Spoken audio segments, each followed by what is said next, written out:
Hello guys, കാത്തിരിപ്പിനൊടുവിൽ പുതിയ പരിശീലകനെ sign ചെയ്ത് Kerala Blasters. Kerala ബ്ലാസ്റ്റേഴ്സിൻ്റെ പുതിയ ആശാൻ സ്പെയിനിൽ നിന്ന് ഡേവിഡ് കറ്റാലയാണ് പരിശീലകനായി എത്തുക.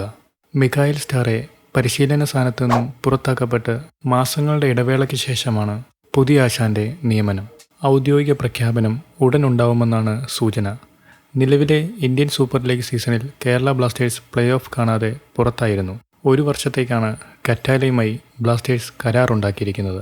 സ്പെയിനിലും സൈപ്രസിലുമായി 500-ലേറെ മത്സരങ്ങളിൽ പന്ത് തട്ടിയിട്ടുള്ള കറ്റാല സെൻട്രൽ ഡിഫൻഡറായാണ് കളിച്ചിരുന്നത്. സൈപ്രസ് ക്ലബ്ബുകളായ AEK ലെർനാക്ക, അപ്പോളോൻ ലിമസോൺ, ക്രൊയേഷ്യൻ ലീഗിലെ NK ഇസ്ത്ര, സ്പാനിഷ് ക്ലബ്ബ് CE സബദേൽ എന്നീ ടീമുകളെ പരിശീലിപ്പിച്ചിട്ടുണ്ട്.